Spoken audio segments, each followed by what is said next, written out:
Welcome to Living Transplant, the podcast that takes you behind the scenes of the transplant program at Toronto General Hospital and brings you open and honest conversations about the transplant experience. My name is Courtney, and I'm the communications specialist for the Center for Living Organ Donation. And my name is Brittany. I'm a bedside nurse in the Ajamira Transplant Center. Full disclosure, we are not physicians. No, and we are not here to give you medical advice.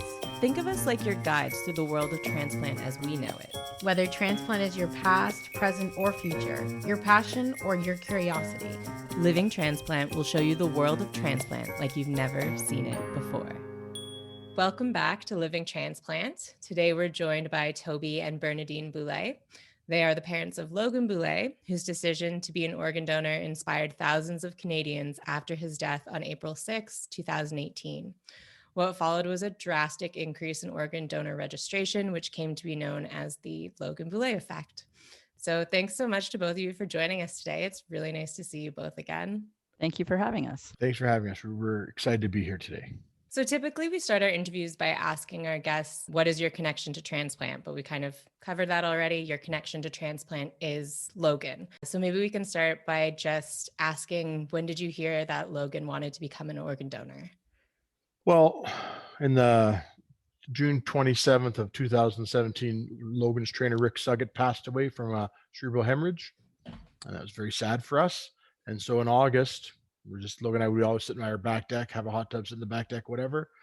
And he announced to me, like literally in conversation, that I'm going to be an organ donor like Rick, if I can. And I said, that's nice. You'll be 85 when you pass and nobody will want your organs. And he looked at me, he brushed me off because I was brushing him off. And he said, no, I'm going to register to be an organ donor on my birthday. It was awesome. So that's the first time I heard it. And I never told Bernie.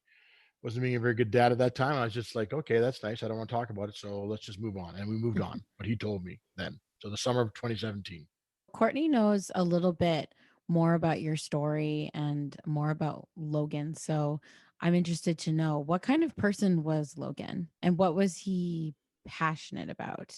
So Logan, he loved fun and he loved to tease people, and he was always like tousling hair or bugging me and would do things like that. He was a leader, but he was a quiet leader. So he would always think of wanting to lead people, but not to be that front person who had to be like in the limelight. He always liked to kind of be in the back, but make sure everybody was included. He'd take the time to visit with people and to talk to people and to include someone who might be like on the peripheral and bring them into the group. He was artistic and always questioned things. He was always inquiring about stuff. He liked to build. Lego was one of his favorite things. And even before he passed, was wanting a set of Lego for Christmas. He loved art. He was obviously athletic and he always strived to do better. In 2017, our daughter Mariko and Logan went to France and they went through art museums. He loved food. He was starting to cook and to experiment different recipes and how to cook things, and loved to try different food when he went places and tried to immerse himself in cultures. And that was something we always did as a family, was travel lots, and he had certainly brought that to himself. He was just a person who others liked to be around. He had a smile that would light up a room and would make people smile back. When they went to Paris, my sister was there because her daughter lived there, and they went to museums, and my brother-in-law and Mariko, Logan's sister, were just, we've been there, done that. We've seen it it took us half an hour. We're ready to go through where Logan and Colette would sit and discuss brush strokes and colors and tonalities of the paint. And he always wanted to be more than just a hockey player. And he was just more than a hockey player. What position did Logan play? Logan was a defenseman in hockey and a flanker lock in rugby, which is very similar in both positions. Attack, search, take the person out, create opportunities for the stars. Both those positions that in both sports he loved. He was the guy that would create opportunities for other people. One of the quotes that Rick Suggett he'd give the boys was that it doesn't matter how well you did in a game, it's how well you make your teammates look. So Logan was all about that. He sounds like he's such a thoughtful person too. So the decision about organ donation for him doesn't sound like it'd be something he would just say out of nowhere. It's obviously something he considered. When you guys were at the hospital, How did the conversation of organ donation came up? Like who brought it up to you? When we were told that Logan was at Royal University Hospital in Saskatoon, we drove from Nipawin, where people had gathered who their loved one hadn't been found, hadn't been placed. And so we drove from there to Saskatoon, and we had to go around a long way because the road was blocked because of the crash. So when we got there, they sectioned off the cafeteria for the families of the Broncos. And so the people were there, but people we didn't really know. We knew a few families, but not all the families. And so we didn't really know the people that were there. And then finally they called us and they said Logan was in ICU. So we got to go down. But when we got to the doors of ICU, they stopped us. And the nurse who was in charge of Logan's case, he came out and met us at the door, and they took us to a room. And then they told us Logan's prognosis at that time and all his injuries. And I guess what we heard was he has a spinal injury. And I'm thinking like, okay, he can survive this. There's Paralympians, there's people who survive this. And then they told us about the brain injury and that he was not going to be able to overcome that. And he was not going to be able to survive that. And I remember asking, like, can we have a second opinion? And they're like, well, we have like the best doctors here that we possibly can get. And so then I just suggested, like, can we do organ donation? Is that a possibility? And I guess more my thinking was, Logan's going into a place he's no longer going to need his organs. He's young, he's healthy, he's strong. Someone could use his organs who really needed them because their life was being very hampered by disease or something that their organs weren't functioning properly. And so I just offered. And so there was people that were head of trauma, there was a neurosurgeons, there's a resident, there's a nurse, there's a social worker. They just kind of all stopped and like looked, because obviously that wasn't how it normally happens, that people, they don't usually offer. So it never got brought up to us. We offered to them. And at that time, I didn't actually know about Toby's his conversation with Logan the summer before. So, which then I did find out. There was no hesitation once we were kind of given the diagnosis and that Logan was not going to be able to overcome his injuries. Yeah, Bernie just looked over her shoulder at me after she offered up Logan's organs. And as Bernie said, that they in the room, they just looked at us like, you didn't just offer your son's organs. And I said, well, Logan told me, but I hadn't told Bernie. So, okay, that made it better for them. But we went from there. And then after that, we eventually got to go to Logan's bedside. And Logan's billet family, they came in from Humboldt, and they couldn't come certain ways because they had to pick up McLaren. And anyway, it's a long process to get from Humboldt to Saskatoon when you have to go through all these back roads because of the crashes had shut down many avenues of getting there. And so they arrived and they're at their bedside, and the transplant lady came back. She had a bunch of paperwork to do, and I said I would do it. Bernie, you just stay with Logan. So I was standing there, would talk to the transplant lady, and McLaren, who at that time was 13 years of age, was just standing there listening. And I said that Logan had told me that he was going to sign up to be an organ donor on his 21st birthday. But I didn't know that. And then all of a sudden McLaren, and nobody knew this, only McLaren knew. McLaren goes, oh, well, that's what he did. And we're like, what do you mean? He said, well, we're sitting out front of the house. We'd ran some errands with Logan's car, and we're sitting out in front of the house like the week of his birthday. And his birthday is March 2nd. And remember, McLaren's 13, Logan's 20. And it's, hey, what are you doing your birthday, big fella? That's what he's asking him, right? And Logan just said, I'm not doing anything. I'm going to sign up to be an organ donor on my birthday. And McLaren's like, what? That's kind of creepy. And Logan goes, no, if you can save lives, then you should. And we also, I mean, as Bernie explained earlier, we raised Logan to be, he's a giver. And service is the rent you pay to live your life. You need to serve, and you need to give as much as you can. And so Logan, I would imagine you put it all together. Yeah. And that's why. Well, and our daughter Mariko, she's like, ever since she's had a driver's license, she's always been a registered organ donor on her driver's license here in Alberta. And so Logan also saw that, and it was another thing. Yeah, well, it's the right thing to do, like to be able to do that. I mean, I haven't been working in transplant that long, but I've never heard of someone offering their loved ones organs like that. Like that's really truly incredible that you did that, Bernadine, without even knowing what Logan's intentions were. Toby, I guess that kind of jogged your memory about that conversation, but was there a moment what did you think when Bernadine first said that? Was that shocking to you, or? I wasn't thinking about organ donation until she said it. I was trying to absorb everything they told us, Yeah. as I think everyone is. Yeah. And so a little sidebar. I was at Safeway the other day, and there's a friend of Bernie's that she went to school with since grade 12, since she's 12 years old. And he's moved back to Lethbridge. He's working at Safeway. And hey, how you doing? Good. And we're just talking. And then he just reached out and said, well, I can't reach out now, but he reached out figuratively and told me that, how are things going and all that. And then he said that was awesome what you guys did about offering Logan's organs. I said, well, actually, Bernie did that. And he goes, I know that. He says, because I was asked about a week or so after the crash by someone where he worked at Medicine Hat. And he said, well, I've known Bernie since she was 12 years old. And that's the Bernadine ego that he knew that she wouldn't wait for someone to ask. She would do the right thing and offer. And so he said, he told that person that he was not surprised at all. So yeah, it all adds to the moment and the grief and being in that little room and then hearing stories after.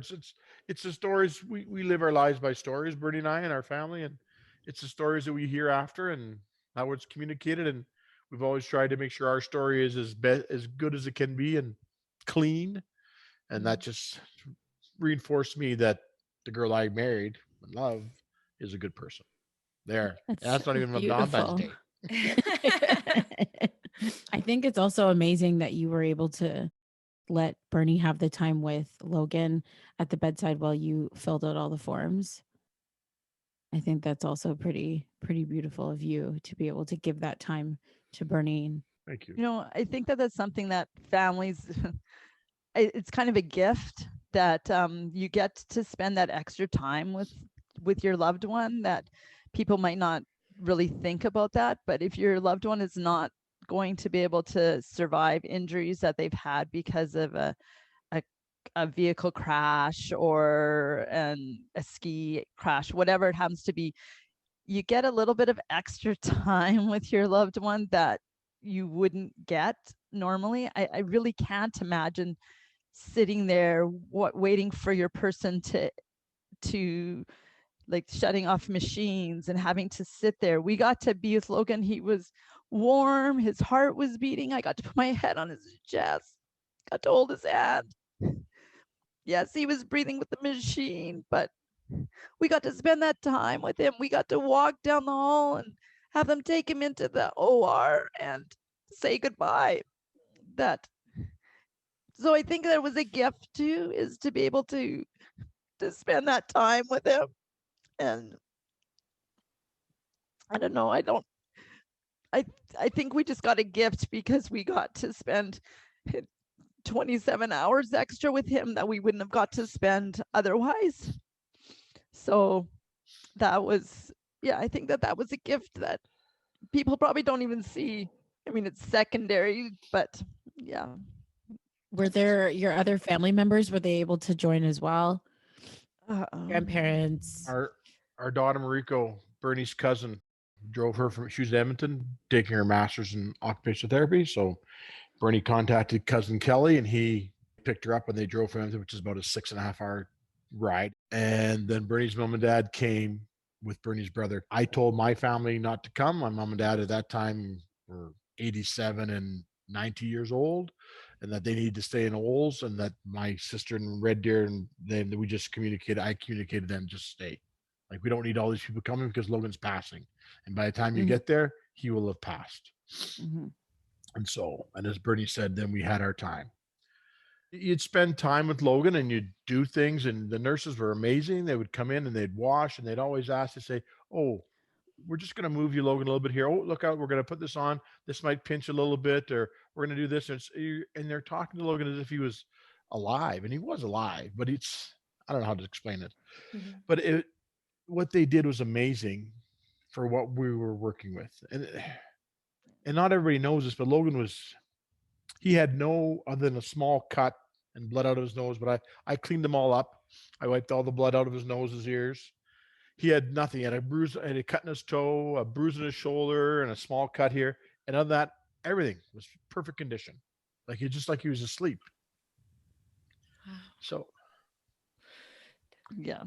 And really the Broncos had taken over ICU. There was a couple other patients in the hospital, but the whole ICU unit was so compassionate and so accommodating to everybody. And as we got close to the time for when Logan was going to be taken to surgery, the nurse that was Logan's nurse at the time gave us all those bracelets, that you have, like, that have your medication on it or ID or whatever is on. And she gave us a whole bunch, and we were able to phone people or text people and send out messages like, what would you like to say to Logan at the end? Because family was there, but not necessarily like friends or extended family wasn't there. And so we got to fill his arms and his legs with these little bands and write messages to him. So we got a Sharpie, and we Mariko, our daughter, and I wrote messages. So people would text us a message and we'd write it on the band and put it on his arms. So we had these bands, the hospital bands that, mostly I see medication or ID or whatever, all up his arms and on his legs. And it was just something that it was your final message that Logan got to take with him. And so we pass it on to other ICU nurses that we know, and they've used that just to help a family, because at that point when your person is going to leave you, that is a bit comforting. And then when Logan came back from RUH to Lethbridge, and at his viewing, he was all dressed in his suit, but I felt on his arm and he still had the bands. And so he still has them on, and just that whole thought of those messages are with him, and that people said all just different things that were important that they wanted to say to him, and that they're there on his arms. So that was just a really nice way to say what you wanted to say to Logan, and that he could take it with him. So that's absolutely beautiful. I might use that because during COVID right now, it's not even really possible for people to come and visit. yes, Right now, it's just not. So that might be a great way to share some messages from some loved ones. How was this Green Shirt Day Logan Boulet Effect born? Well, they're two separate things. So I guess like the Logan Effect kind of almost started right away. It was mostly called the Logan Effect. And actually on Logan's monument at the cemetery, it actually says the Logan Effect. And then it kind of evolved. And then there was like the Logan Effect, the Logan Boulet Effect. And then as time passed, it just really has become the Logan Boulet Effect. By the way, a little thing is, in the States, it's called the Logan Effect. So, but here in Canada, we call it the Logan Boulet Effect, which I don't know why that is, but it is. And I guess like when it's just sort of happened like over social media, and we just kind of looked at it and like what is this? Like we thought of it more as just, it was our son that had passed. It was like our child that had passed. It wasn't like not realizing what it actually was going to mean, and to the impact that it had on other people, both like in the transplant community, the people waiting for transplants, their families, other people's donor families.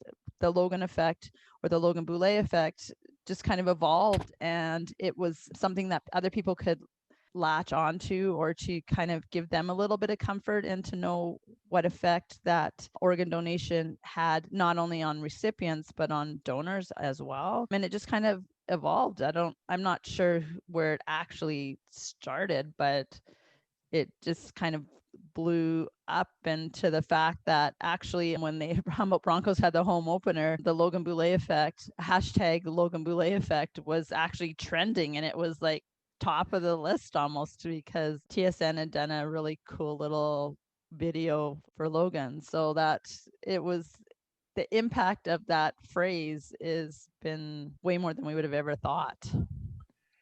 Mm-hmm. Yeah, that the night on April the 7th, we've been getting all kinds of contact from people all over. Like our phones were blowing up, and we're trying to be with Logan, so we'd take breaks. I'll take a half hour, Bryn take a half hour, like just rotate, so you could have not a break from Logan, but just to answer these continual messaging from people. And so I just told Logan's godfather, just literally put something on Facebook, like just get it out there. This is what's happening, so people just leave us alone. And that was about 7 o'clock on April 7th at night. And then it went bang from there. And by the weekend, when his funeral was, the Logan Boulet Effect had come out also. So they're both there. And then, as Bernie said, it's a lot of people, they want to talk about the Logan Boulet Effect, which is fine by us. They are much more moved to that than Green Shirt Day. So about 3 weeks after the crash, I don't know what happens at most funerals, but my understanding, most people visit for a week or so. We probably had 3 months of visitors every day come to our house. It just never seemed to end, and that's not a bad thing. We had our front door open. We left the door open. It was sunny. Sunshine came in through our screen door. That's just the way it was. People just kept coming and coming and coming. And so about 3 weeks after the crash, Neil Lonsman again, Logan's godfather, said, they're going to come. I said, who's going to come? He said, they. Who's they? He said, I don't know who they are, but they're going to come. And what they are is media and organ transplant charities and groups, and people want us to speak and all kinds of things, which is fine. And then we had to decide, Bern and I, are we going to be advocates or not? So we made the decision that we're going to be. And then we were called by a gentleman named David Peckham from Vancouver. And he said, this is the biggest movement in the history of Canada. 100,000 people signed up the first month, 50,000 the second month, 150,000 people have signed up. And he says, I've been doing this for 30 years in BC transplant on my own as a marketing person. This has never happened in Canadian history. I said, well, that's nice. And we didn't know who this guy was. And so fine. Send us your contact information. We'll have some questions for you. So Bernie's got a cousin who's a lawyer and a few other people. So we asked some questions of people we trust, and they gave us their answers honestly. And then we agreed that, okay, we're in. So nobody owns Green Shirt Day. Green Shirt Day is not there to make money. Green Shirt Day is all about raising organ donor awareness and registration awareness in Canada. That's what it does. Simple as that.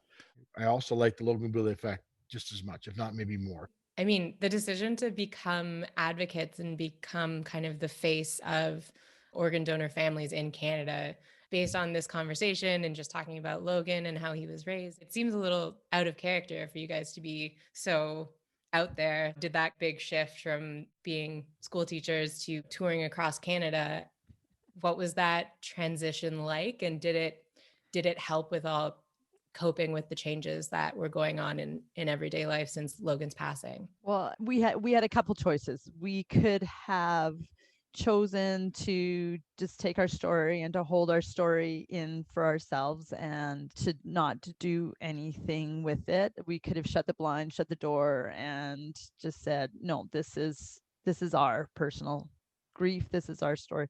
But we realized, because we are involved in community and done different things and involved in schools and in teaching and sharing stories, that this was an opportunity that we had to be able to advocate for something that we may not really have been involved in before, but this certainly gave us the opportunity to be involved in something and to be part of something. So we chose, I guess our choice was that we would become advocates for it, not because we want to be out there or that we want the publicity or we want to be on the stage, but it's just because it's the right thing to do. It's hoping that never happens to us, but we could be in a situation where one of us in our immediate family or in our extended family could be someone that needs to have some kind of a transplant at some time in our lives. And we want that opportunity, that if that happens, for them to be able to have that transplant or for us to have that transplant. So that's sort of what we just decided to do, that we would become advocates for it, because there is that need for it. There are hundreds of people that pass away each year waiting for a transplant, and we've learned so much for sure in almost 3 years since then. So doing that, making that difference that Logan would want to have made. We're a little bit more out on the stage than he probably would have liked, but like just making that difference, like what can we do? How can we be inspirational to other people? How can we make Logan be inspirational? It also helps, I guess, on our grief journey, is because we get to share stories about Logan and to talk about Logan, and people are genuinely interested to hear about Logan, which is so nice, because often when people pass away, other people are not wanting to like bring up their name, or they're worried about how you might react, and this gives us an opportunity to talk about Logan and to celebrate Logan and who he is still. Toby, you were saying that the night of April 7th, people were messaging you guys and asking a lot of questions, and then you just posted on Facebook what had happened. Were people asking about organ donation, or were they more asking about this situation, how it all happened? Like, what were people curious about? I had told some friends that Logan was going to be an organ donor, that we had decided to donate Logan's organ. I had told some friends, but most people are just people. As Bernie said, we're well known in Lethbridge. I Yeah. coach many sports. I'm a high school teacher. Bernie's an elementary school teacher. We knew lots of people. I've been in lots of provincial associations, university things, same as Bernie. So people knew us. And then the scope of the tragedy, the massive scope of this tragedy isn't unheard of in Canada. It's happened a few other times, but it was big, and it is big, and it continues to be that. And so people wanted to connect, do something. And then media, you can only imagine, Yeah. because I have a Twitter page, and it's not very hard to get information on media people to get a hold of you. And they're just asking, they're on Facebook, they're sending you Facebook messages. I don't want your message. Go away. So I just asked Neil to post it. I said, Neil, post something, anything is what I said. And then I texted something to him. And Neil, along with the principal of our school, they created something and they posted that. And that's the post. And then it went out about 7 o'clock on April 7th. Logan passed officially about 11:45 in the morning on April 7th. Yeah, I mean, just talking about the scope of the tragedy, Brittany and I were just meeting quickly before this, and Brittany was saying that like she thinks most people, definitely in healthcare, most Canadians though, probably remember where they were when they heard the news, because it was That just, news. yeah, it was just It was so impactful. devastating. I don't think there's a person that lives in Canada that didn't hear what happened on that news that day and doesn't remember where they were. I remember hearing everything about it, and just my roommate and I were just so distraught. I mean, obviously nothing can replace Logan, but in terms of grief and trying to just cope with those feelings, does it help knowing that Logan has saved so many people and changed so many lives? Is that helpful? The gold medal is if Logan can come back, if we could have Logan again, but we know that's not going to happen. So this is the silver medal. We'll take the silver. I want Logan to come back, but it's not going to happen. It isn't happening at all. Trust me. I know. We all know. And so for me, different path. Brittany and I are different paths on all this. You'll be able to answer your own questions. But when we started doing our speaking, and people come up to you, particularly if it's charitable for kidney or liver or something like that, right? They'd want to tell you how wonderful this is, and I'm just like, or I got a kidney transplant or a liver transplant. You're just like, I don't care, because my son passed, and I don't really want to talk. I spoke and I've done my bit. I don't want to hear how happy you are. But now, as time goes on and the edges are softening a bit, it's never going to go away. But as the edges of Logan's death is softening, I understand, and I'm genuinely happy for people, because people haven't changed how they approach us. I don't think they have, but I have changed how I approach people now. I'm much more receptive, much happier for them, much more supportive. I'm a better advocate now than I was 2 years ago. I think I'm quite a bit better advocate. I'm more educated about the topics. I can speak clearer about it, and I can be more supportive to a family that's grieving or they're needing a kidney.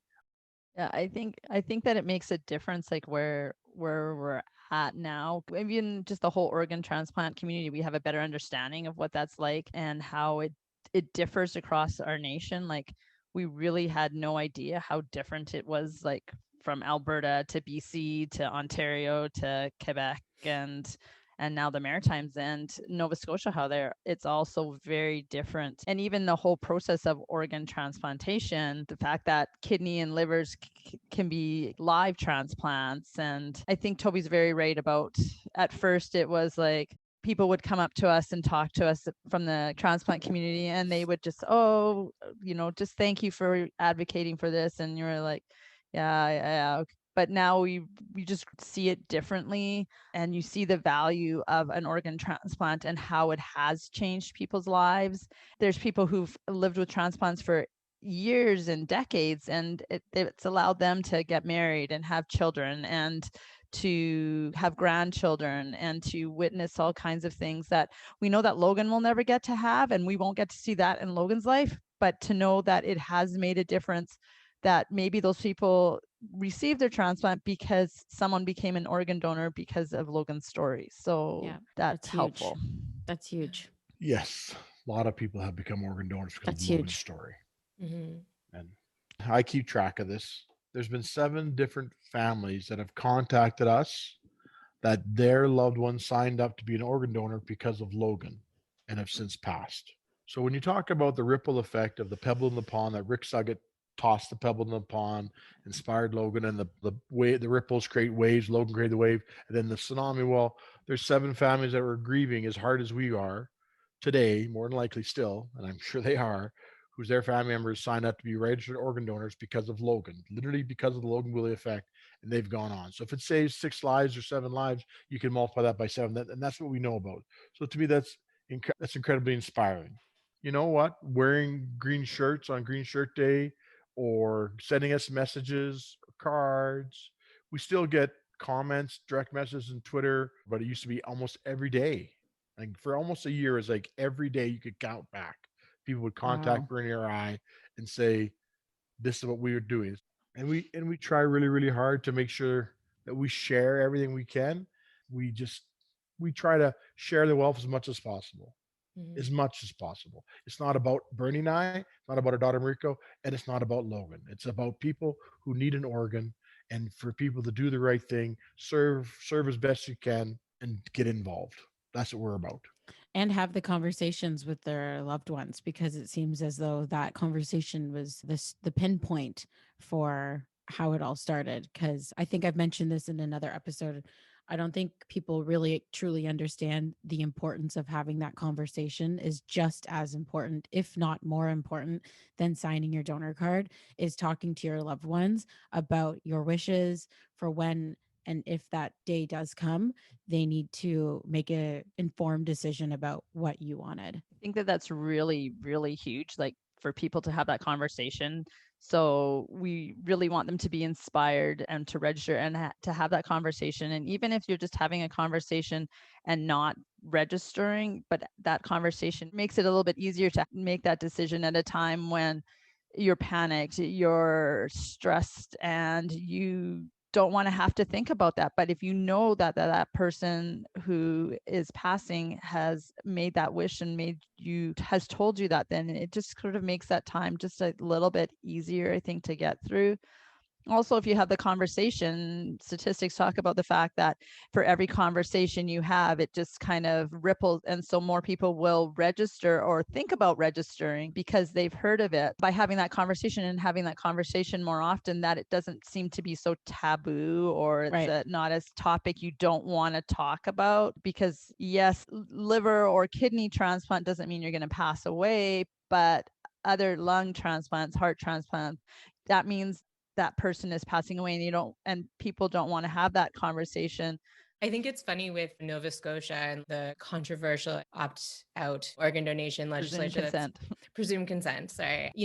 I think it's interesting that at the very least, whether you agree with it or disagree with it, it's really brought that conversation to the top of mind for a lot of Canadians. And I think it's definitely a conversation worth having. Whether or not that becomes a Canada-wide thing, it's definitely inspired people to have, forced a lot of people to have that conversation. I'm just going to jump back to, you said inspirations, and we were talking a conversation of that. A gentleman from Prince Edward Island is an author, and he wrote, that his family was going to have a banter about Green Shirt Day, a banter about the Logan Boulet Effect, is what it was. And so I took that, and Brittany was talking about the conversation, and I kept thinking, it's not about the conversation. And then I thought, well, Brittany's right. So I coined the frame, the kitchen table talk. Simple as that. And so from the kitchen table talk, and that's why I got up and walked over there. I grabbed this. A lady named Cindy Zampa, an artist out of Airdrie. She painted this, and we have the original, and it's all over the internet. And she painted the kitchen table talk. It's actually having that conversation at the kitchen table. And we get a lot of messages now. People are having kitchen table talk. You need to have that talk. I was going to say, although like obviously the conversation with your family is like pivotal and extremely important.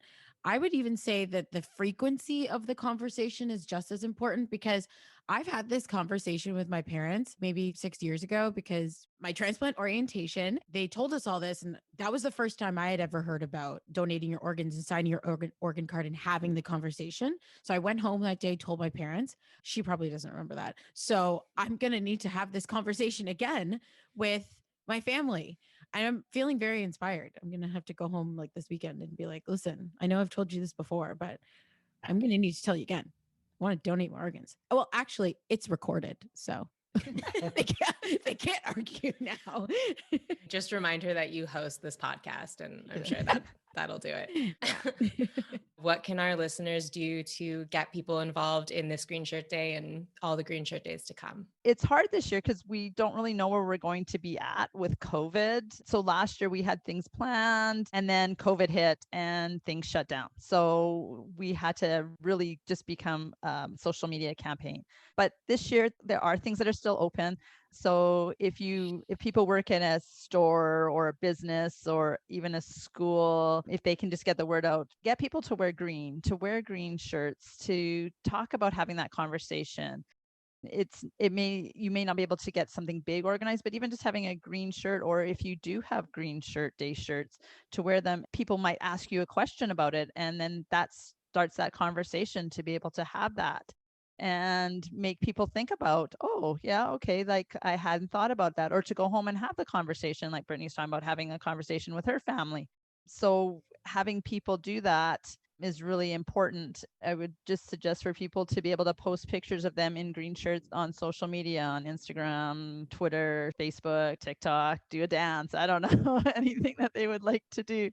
And then just hashtag Logan Boulet Effect, Green Shirt Day, register, be inspired, be an organ donor, those kind of things, just so that it just spreads. If they have kids, to have that conversation with kids, they'll innocently ask questions. And sometimes that a child being the catalyst of that conversation makes it just a little bit easier. If it was coming from the child to talk about it, it may not be as intimidating or as stigmatized as if an adult tries to have that conversation with their child. So yeah, like if people could do that too, that would be so important, to just have that, be inspired and register and have that conversation with your family, no matter whether it's your parents, for Brittany, or your children. Yeah, absolutely. That's such a great point. Our transplant program does a high school initiative outreach where they bring families of organ donors and living organ donors to talk at high schools. I had one living donor that I interviewed who, when she told her, I think like 15-year-old daughter, that she was going to donate her liver anonymously, her daughter was like, yeah, that's what I plan to do when I turn 18 as well. And she was like, oh, I didn't even know you knew you could do that, which is kind of cool. So I think that really is, we didn't get to this question, but maybe we can talk about it now. But I really do think that is the future of organ donation. Like you said, Bernie, kind of just taking the taboo out of it, taking the stigma out of it, having that conversation. It doesn't have to be morbid or scary. Like, it really is something that it's just something for you to talk about with your family. Everyone should know what you would want and what you would want for them. Yeah, I think that is really huge. To not be a conversation where it's like, oh, well, okay, we'll talk about this now, but to just actually have that conversation and just talk about it, and like Brittany said, to bring it up more than once, so that it becomes like kitchen table talk, where you do talk about it often, and so that it just makes that decision easier, or that when you are 18, and that you can go on a list to be a kidney transplant or donor, or to be a liver donor. I think those are all things that are really important that people don't even realize that they can do that. Or I know that Canadian Blood Service has a big push on right now for stem cell registration. And so all those kind of things that you can do. Logan and Mariko are kids for grade 12 biology here in Alberta. The teacher that they had, they loved him, and his wife actually passed away and she became an organ donor. And so that story was also another inspiration for them to hear, because he was able to share that in the bio class. So just having those stories and hearing those, I also think takes that stigma out of it.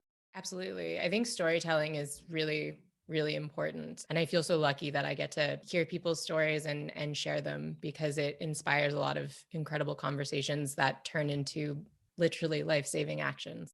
I also just want to thank you guys for everything that you guys do. It's pretty amazing. I'm sure you guys have heard it a million times, but being able to take this story that you guys have and turn it into something so impactful for literally the entire country is pretty incredible. It's very amazing. I am on the other side of it as well. I am always working with transplant patients and see people come out of surgery, see people struggle to get a surgery. I see it all the time. So to be able to see it on the other side of people being able to advocate for these things is pretty inspiring. So thank you for doing that. Thank you. Thank you for the opportunity to talk and just to share Logan's story. We think it's very important. We're storytellers, Bernie and I. And that's how I taught for 30 years in school. Bernie probably teaches the curriculum. I just told stories for 30 years, but and it worked just fine. Kids love me. It's important to share stories, and people like stories. At Christmas time, our daughter Mariko came up with the idea that we'd do stories for Logan every year before you open your gift. So she passes around a card, and there's all these little cards, and whoever's my family or Bernie's family, they take a card, and if they want to, they write a little story on there, a memory of Logan, and then Mariko gathers them all in, and then she reads them, and then we open gifts. And so what that is that not everybody does it, but if it's my family, for example, pre-COVID, of course, you might have 15 people signing with new stories that you've never heard, because you're not there when Logan does everything. You're not, you think as a parent, but you're not. So we get new stories every year, or new memories that we've never heard of. And then we can investigate and ask, questions about more. And then and it keeps Logan's name there. That's not a bad thing to say Logan's name, and it shares memories. And that's something I guess I'd like to share with the viewers, that there's lots of ways to bring the name back in. And we also like to be known as an angel family, angel donor family. We were told that at the very beginning, that you're not a deceased donor family, you're an angel family. And so we use that word angel family all the time. I like that. I like that. We should change. I agree. Change the language of that. I like that. Yeah, I like that a lot better. I know lots of people come up to you who have received transplants, but is there anything you would like to tell people who are kind of going through their first year without their loved one? Just any advice you would offer in terms of coping, grief, healing? Mine is keep the front door open, keep the blinds open, let the sun come in, and let people come visit you, and let them talk, because they want to tell you something. They may not know what to say, but they want to talk. And then at the same time, just keep saying your loved one's name. And so that they know, whoever comes to visit, they know that it's okay to say their name, because people get this idea that, well, you can't upset someone. Well, you're not going to upset me more than when Logan passed. You can't get me more upset. Right. But people are so worried about upsetting you. And so it's okay to cry in public. It's okay to cry at Safeway. It's okay to have the windows open and the sun coming in. And it's okay to talk about your loved one. That's what I say. And it's okay to go to counseling. Bernie? Yeah, I think what I would tell people too is that you're not wanting to move on, you're just moving forward in your life, that you keep the things that are really important to you, and always talk about your loved one. And if people are really uncomfortable about you talking about their loved one, then maybe they're not the people you necessarily want to be around. That people understand that if you're talking and all of a sudden you start crying, that there's a reason why that's happening, and that they're okay with it. And you'll watch and they'll shed a couple tears, or they'll wipe away their tears, that's okay. I don't want to say to people it gets easier, because obviously here we are, and it's not necessarily easier. As we've said, the edges become a little bit softer, and you can enjoy things that you didn't know if you'd enjoy again. But every time those memories pop up or someone has a story, record it. Keep those stories with you, because those are the memories that you want to have. You want to have the stories that you may not have been there for, the stories of how Logan or your loved one have impacted someone just by saying hi or stopping to walk with them as they walk to get the mail and just to chat. Those are the kinds of things to cherish, things that you kind of might have just brushed aside before, but cherish all those things. Write them down. I have a thing in my phone that I write down all these little stories that people share with me, and know that it's okay to cry and it's okay to be overwhelmed by things. As Toby has said, the sun will come up tomorrow, and you just kind of have to just take that step. So you're not moving on, you're just moving forward. Every time the Broncos lost, and then Logan played there for 3 years, and they lost their share of games. They weren't the championship team. They were really good in the last year, but they were at zero basically when they started. They would lose, and I would text Logan no matter where they were the next morning, and I'd say, "Hey, did the sun come up?" And sometimes he'd say, "Nope, cloudy." That's it. And I texted, "Was the sun up yet?" "Yeah, it's peeking through the clouds." Or else if they, and if they won, it didn't matter. I texted, "Yep, sun's up, bright and sunny. Sun's up." And so that was a little joke that we had, is that no matter what, the sun's going to come up, Logan. No matter if you lost the hardest game you think you ever played, the sun still comes up the next day. And so after Logan passed, I started saying that, and I had people in stores saying, "Sun's up today, Toby." So just let the sun shine. Let the sun shine in. People want to help, let them help you. People want to care, let them care for you. Let them do what they want to do. Don't say no. There's a reason. If someone wants to talk to you, let them talk to you, because they have something they want to share. And it might just be they want to be beside you. They want to be there. Thank you both so much for sharing yours and Logan's story. It was so great to talk to you again. I really hope we can meet in person someday soon when this is all over. Thank you, Courtney. Thank you so much, guys. Thank you, girls. Thanks for listening to this episode of Living Transplant. If you have questions or suggestions for future episodes, email us at livingorgandonation@uhn.ca. Don't forget to subscribe, rate, and review Living Transplant on iTunes, Spotify, or wherever you listen to podcasts. And follow us at GiveLifeUHN on Facebook, Twitter, and Instagram. See you next time.